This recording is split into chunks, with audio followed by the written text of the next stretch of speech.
Shqipëria konsiderohet si një vend me burime të shumta ujore, por gjithashtu është edhe një nga vendet që nuk kujdeset as pak për këto burime, duke i kthyer në fusha ndotjeje, ashtu siç është rasti i lumit Fan. Nëse shkon në fusharrës, dallon lehtësisht ngjyrën që ka uji i këtij lumi, e kjo për shkak të ndotjes që i vjen nga shoqëria aksionere Beralb, një kompani që merret me përpunimin e bakrit. Piranjat zbuluan se kjo shoqëri nuk është hera e parë që shkel ligjin dhe ndot lumenj, madje nuk disponon as dokumentacionin e duhur për shkarkimin e ujrave në këto lumenj. Në janar 2024, IKMT ka kryer inspektime në terren dhe pas konstatimit të shkeljeve, ka aplikuar një gjop me vlerë 100 milion lekë të vjetra si dhe pezullimin e menjëhershëm të aktivitetit të kësaj kompanie, deri në marrjen e masave konkrete. Një tjetër institucion që ka konstatuar shkelje të Beralb SHA është edhe Agjencia Kombëtare e Mjedisit, e cila bëri me dije se ka kryer inspektime në terren në datat 8 dhe 9 korrik 2025. Inspektorët kanë konstatuar se firma Beralb shfrytëzon burimin ujor sipërfaqësor në lumin Fan pa lejet përkatëse nga organet kompetente.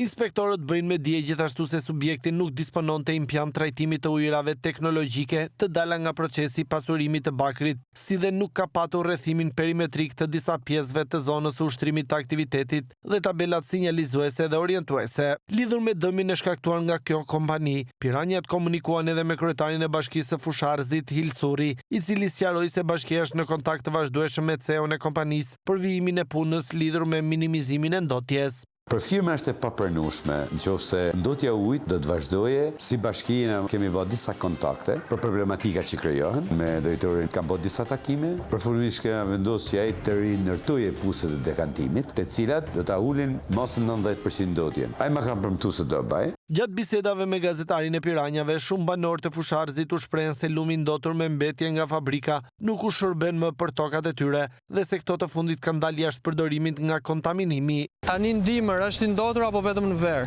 Edhe ndimër i ndotur. E përdorni ju atë? E përdorni një lagje më poshtë për vaditje. Po e din që është i ndotur nga bakri? Shkon që bojnë se nuk pit, shteti është i fortë. Kes shumë, çka kena më thonë? Na ka përshart këtë artet parëve tonë, tokën e parëve si që janë më smur. Pro kanë zërë jashtë përdorimit. Dhe jo vetëm. Te sistemi biologjik i kanë. Ekspertizat biologjike që janë bërë lumit, në rast të veçanta s'ka pas as një qelizore, me pas i peshka, po me u aksesu për sezon turistik lumi. Këtë pohim të kryetarit të bashkisë na e përforcon me fakte të detajuara edhe eksperti i mjedisit Sazan Guri. Trupi njeriu e ka pH-in 7.3. E njëjta gjë është ke gitara. Kur thuhet pH-i 2.5, tu duken 4.5 njësi me ulët. Po është logaritmike, është 10 100 herë më ndodhur.